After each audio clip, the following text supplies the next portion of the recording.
that's his chosen people. And you'll hear me say it on the interview. I was talking to Prime Minister, and I said, he's like a modern day David. I mean, he's leading the Israelites today, and so I just want you to, take this in and know that, what we stand with Israel. We're going to continue to pray for them. And I think the other thing is the ministry, all of us here together, is the influence God's given us all over the world. So God's blessed us all to be a part of this together. So take a look at Prime Minister Benjamin Netanyahu, this short clip that we did, maybe 10 minutes, but thanks so much. I think you'll enjoy it. My father was a great historian of the Jewish people, and he bequeathed to me and to my brothers the idea that we have a precious gift in our hands. That is the reestablishment of the Jewish state, if you will, the ingathering of the exiles in the Holy Land, the rebirth of Israel, was a miracle, but it's a miracle that had to be safeguarded. So we had to keep on producing our own miracles to ensure that this fledgling state that was threatened by hundreds of millions of people around it would survive and thrive. And that's basically what my family did. My brother was a war hero of Israel. We both served in this actually 3 of us served in this tiny special forces unit in which my brother gave his life to rescue 103 Jewish hostages in perhaps the most daring military raid in modern times in Uganda, in Entebbe, Uganda, and he was the only military casualty. Can you tell me, Mr. Prime Minister, as a little boy, did you feel this in you that you were going to lead? Did you know this, or did it just come on you? Absolutely no way. I was as far away from partisan politics as you understand it. Even though my father had worked tirelessly to establish the Jewish state, and I described his meetings with American officials, including General Eisenhower, to whom he approached right after World War II. He was a young man, without any organization, without any backing, but he said things that were so interesting to American officials that even those who opposed Zionism, who opposed the establishment of the Jewish state, wanted to hear him. And brought him up the ladder. And finally, they brought him to Eisenhower, who was commander of the army right after the war, after the victorious war of World War II. And he said to Eisenhower, you really should support a Jewish state. And he said, why? You're only 600,000. And my father said to him, we're going to be the strongest power in the Middle East, and we'll block Soviet expansion there. We'll be America's best ally. And he said, but you're only 600,000. And I described what my father said to him. He said, General, you've just seen in 2 world wars how we Jews fight for others. Can you imagine how powerful we'll be when we fight for ourselves? President was very impressed with that, so he brought the whole German staff to hear this young man in his early 30s to hear him out. And that's a legacy that I inherited, obviously. But we didn't talk politics at all. There was no way that I would enter the bog of politics. I was thrown into that because of my brother's death when I was, many years, much older. I didn't expect to be a politician at all. Wow. And can you talk a little bit about your brother and that death? That's so fascinating, and maybe I know that was hard, getting over the grief and all that, but maybe a little more on that. Just the story in itself is fascinating, but how'd you deal with the loss of your brother? Well, I didn't know that I would be. Yeah. I was studying at the time. I left to study in the United States at MIT, and my brother stayed on as an officer in this unit, and he became the commander of the Special Forces unit. On the American Bicentennial, July 4th, 1976, I was with a group of students, Israeli students in MIT in Cambridge, Massachusetts. And we reveled in this great celebration of liberty. And we heard on the radio that this hijacked plane to Uganda was rescued by an Israeli force that was making its way back from Africa to Israel with all the liberated hostages. And we were very happy. But my joy was cut short when they said, on the news radio, they said, they said that there was one officer who was killed. And I said, why do they say one officer? They don't say one officer, they say one soldier. So I knew that it was my unit, Yoni, my brother Jonathan. I knew that he was the commander. And I called my younger brother, who had also been in the unit. And I said, I just asked him the question, is Yoni back? I didn't ask him, was Yoni there? I just asked him, is he back already? He said, not yet. And then I called him a few hours later, and I said, is Yoni back? And he said, not yet. And then, but he also said something, I think something was wrong. And then a few hours later, he called me. And before I picked up the phone, I said to my wife, it's Ido, that's my little brother, you tell me that Yoni has been killed. And I picked up the phone and he said quietly, Yoni has been killed. And just indescribable agony on both sides of the line. And the only thing that I could think of at the time was that I had to get this news to my parents, my father was teaching in Cornell University in New York. And I thought that I had to get it to them before they heard it on the news. So I drove for 7 hours from Via Dolorosa, I can't describe it, it's like a man on a cross, to Ithaca, New York, approached my parents' house. I was walking on a footpath to their home. My father saw him through a big window in the front of the house. He was pacing back and forth, lost in thought.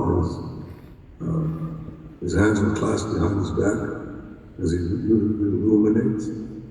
And then he looked all of a sudden sideways. He saw me and just smiled and said, what are you doing? And then he stopped mid-sentence because he saw my face. And he let out a horrible cry like a wounded animal. And then I heard my mother scream. And that was actually worse than hearing about Yoni's death. So somehow, they carried their grief with incredible dignity, and I, frankly, Shiva, that's the week of mourning, which we did in my younger brother's home in Jerusalem. I really didn't think that I would live. I didn't think that I didn't know how I would live. I had lost a sense of taste, so I was in kind of a shock.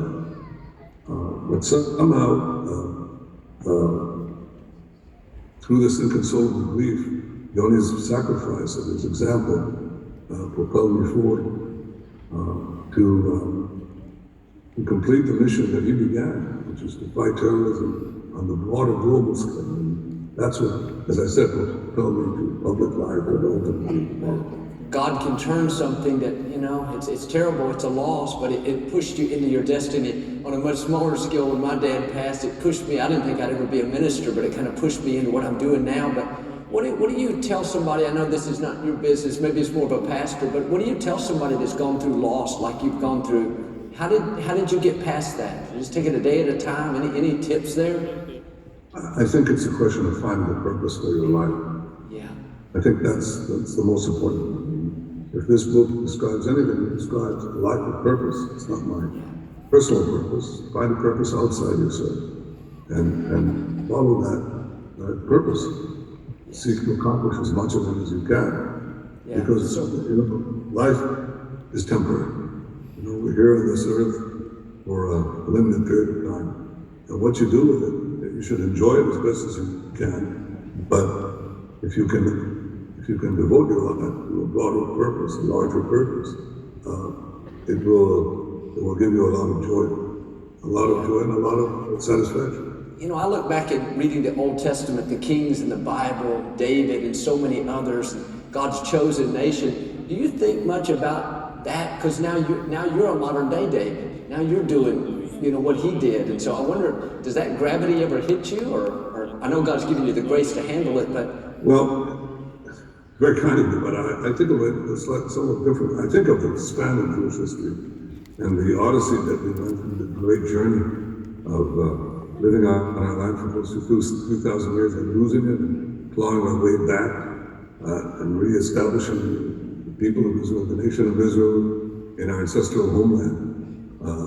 I think about that all the time. But there is also a physical connection because when I walk as a soldier, I crisscross the country, the mountains of Judea, the Galilee, the Negev desert, all those places that I knew from the Bible came to life because they're real. They're there. They're there. They're all, you cross through every one of them, and I would stop and think about that. Sometimes talk to my soldiers later when I became a commander.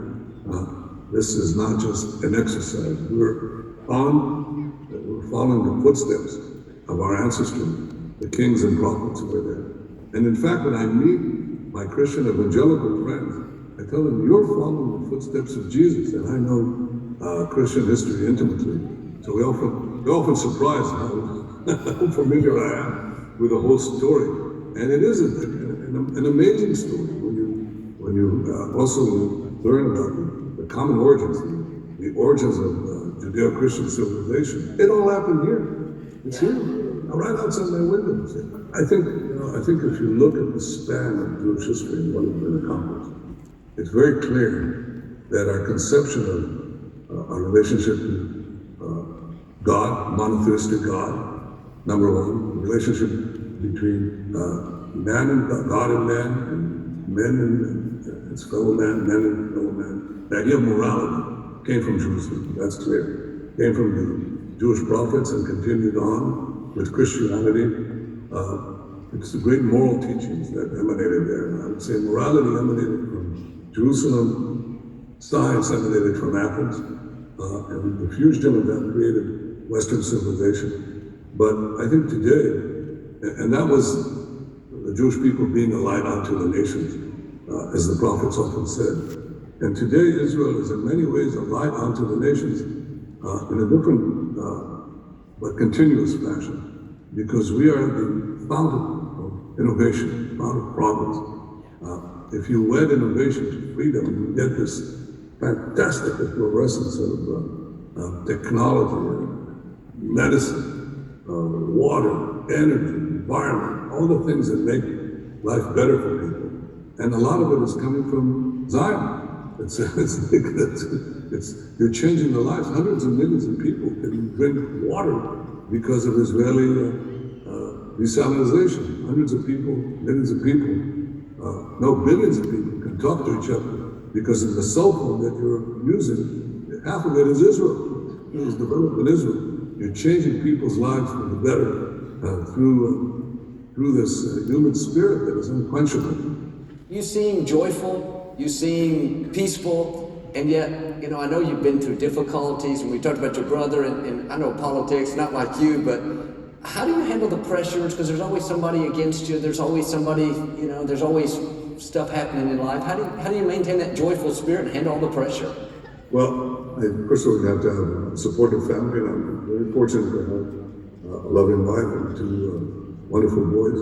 But also you have millions of people who share your mission. That gives you perspective, Also, I'll tell you, Joe, when you experience this with your father, when I lost my brother, and I thought my life had ended, and I weathered that storm, then when you meet other conflicts, other setbacks, and so on, it's sort of, everything pales by comparison. I've had one or two political defeats, and I noticed that my colleagues, I didn't write this in the book, I should have, I guess, but I noticed that my colleagues were very dejected, okay? And I said, okay, so what happened? We lost an election. Fine, we'll get back. I've seen worse things, indeed, much worse things. And I think that gives us, it's the mission, the fact that you're there for many others, and for many generations. And the other thing is you've been through worse. And that keeps, if I said one thing that you can gain out of this book is a sense of purpose, a life of purpose. The other is a sense of proportion, Take it easy. Yeah, good advice. I love that. Maybe a word to the people of America, the people of Lakewood, people that follow our ministry as well. Maybe anything you'd want to say to them. First of all, that I appreciate the support, the enormous support. And you should be aware that in Israel, support for America crosses partisan lines. Everybody, we don't have the anti-American animus that you can find in other places because we believe that in many ways we're part and parcel of the same family. Something that I'm very grateful to, and I never will forget. And I cherish the support of the many millions and millions of Christian friends in America, and by the way, around the world. Sir, thank you so much. I know you're busy at this time, but it's an honor to spend this time with you. And, we pray for you. We love you. And we're going to come see you again. Thank you, Joe. Welcome to anytime you come to Jerusalem. Come soon. Thank you. Okay. All the best to you. Awesome. I love how the Prime Minister talked about finding a purpose bigger than yourself. It came out of loss, out of difficulties, but I believe that's what you do every week as you support the ministry. We'll take a moment to receive our tithes and our offerings, but we just want to thank you for your generosity, for just, keeping it going.